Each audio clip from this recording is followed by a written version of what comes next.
Om Sairam to all lovely devotees of Shirdi Sai Baba. Welcome to my channel Science Will. I am Mitul here. बाबा के श्री चरणों में शत नमन करते हुए आज के वीडियो की शुरुआत करते हैं and thank you so much to all for subscribing my channel. Thank you, love you. Om Sairam.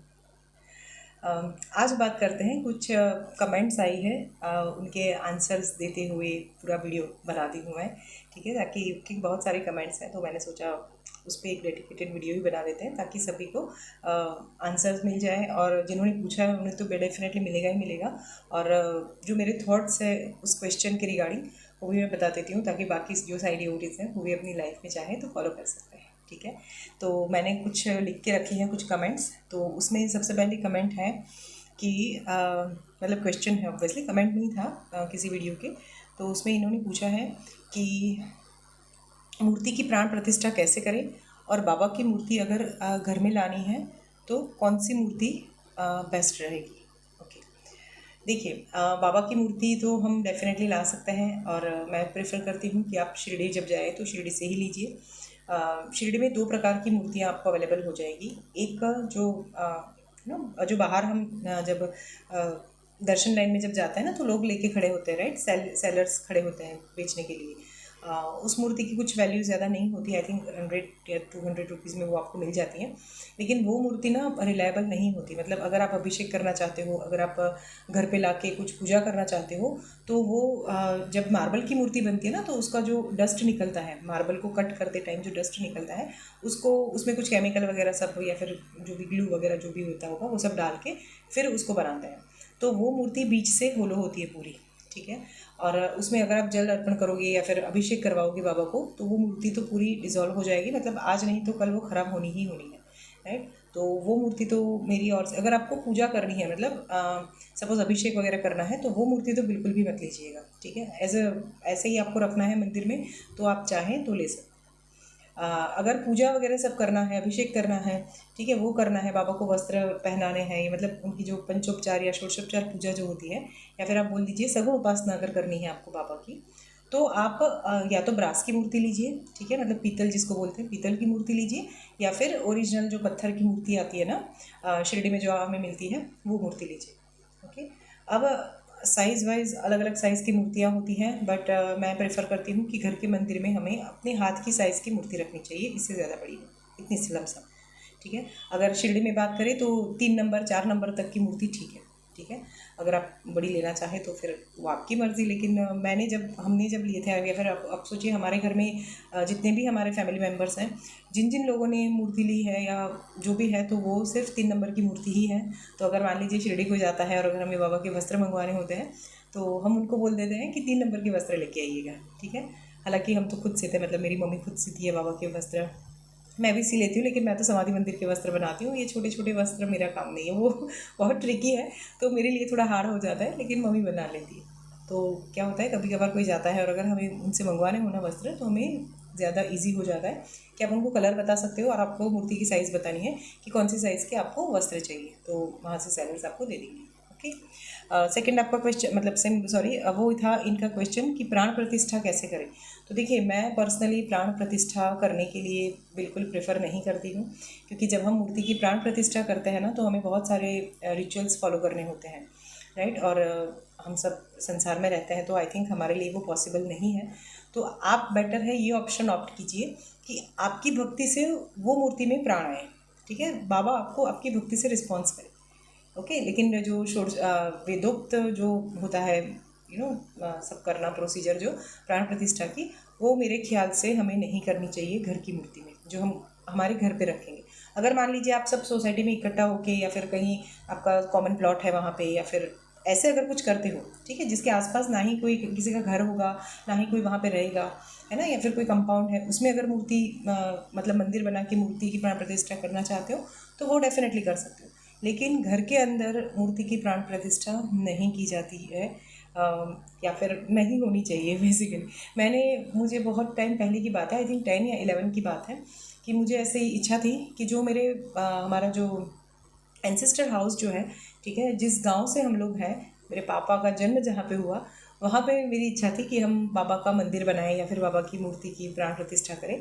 तो हमें एक गुरुजी ने बताया था कि आप चाहें तो वहाँ पे फ़ोटो रख दीजिए, लेकिन मूर्ति की प्राण प्रतिष्ठा मत कीजिए, क्योंकि वहाँ तक कोई जानता नहीं था बाबा को, ठीक है। वहाँ एक शिवालय है, ओके, और शिवालय के अंदर ही मेरा तो प्लानिंग यही था कि वहीं पे करेंगे, लेकिन मुझे उन्होंने यही रेफ़र किया कि अगर आप वहाँ पे मूर्ति की प्राण प्रतिष्ठा करते हो तो फिर वो पूरी जिम्मेदारी आप लोगों की हो जाएगी, मतलब आपके परिवार की हो जाएगी।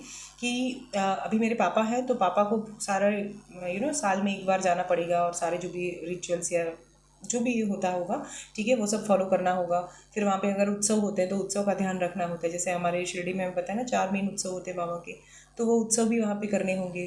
फिर नेक्स्ट जनरेशन को भी कैरी फॉरवर्ड, क्योंकि ये फिर generation to generation carry forward होता है, क्योंकि हमने जिम्मेदारी ली है ना। प्राण प्रतिष्ठा करना मतलब बहुत बड़ी जिम्मेदारी की बात होती है, ठीक है। तो फिर वो नेक्स्ट टू नेक्स्ट जनरेशन में फिर कैरी फॉरवर्ड होगा।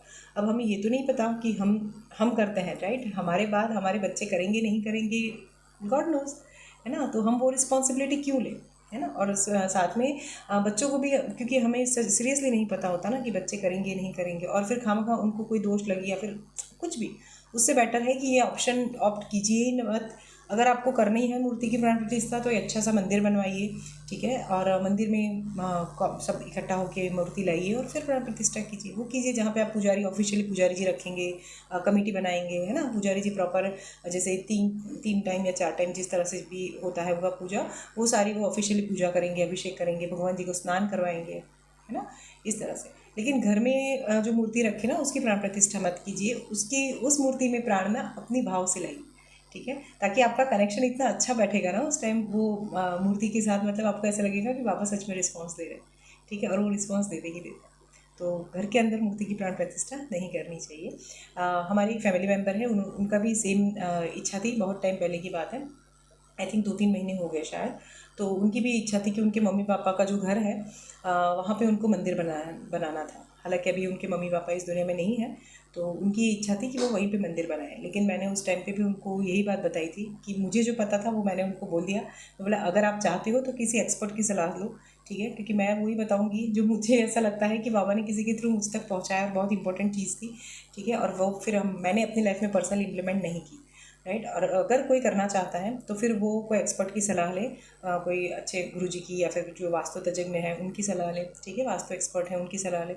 और वो क्या बोलते हैं, अगर वो अलाउड करते हैं, और अगर आपका मन बहुत ज़्यादा करता है तो अगर वो अलाउड करते हैं, ठीक है, तो फिर आप चाहो तो कर सकते हो। अदरवाइज़ मैंने हमारी फैमिली मेम्बर जो है उनको भी मना ही किया था।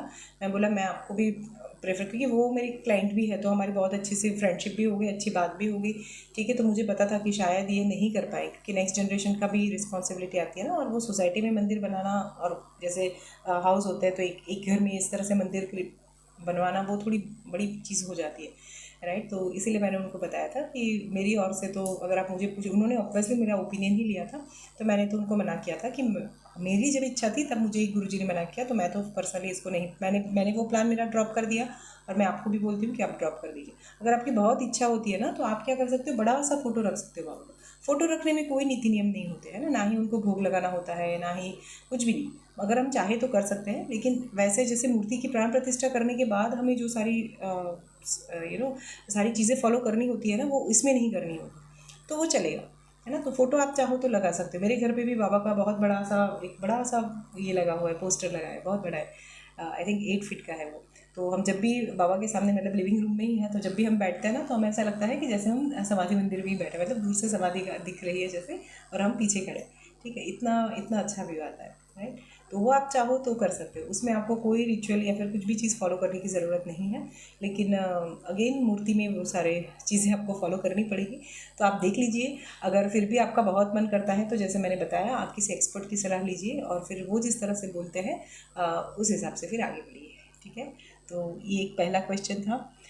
कौन सी मूर्ति रखना है वो भी मैंने उनको बता दिया, आपको बता दिया आई थिंक, कि मार्बल की या फिर ब्रास की मूर्ति बेस्ट है, ठीक है। और ये स्मृति के अकॉर्डिंग ये 3 क्वेश्चन ही थे, तो ये 3 क्वेश्चन हम कवर कर चुके हैं।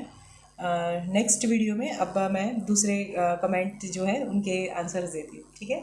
So this is from my self today. मैं मिलती हूँ आपको अपने नेक्स्ट वीडियो में, तब तक पूर्ण भाव से बाबा की भक्ति कीजिए और अपने जीवन को सार्थक कीजिए। Thank you so much, love you, Om Sai Ram, bye.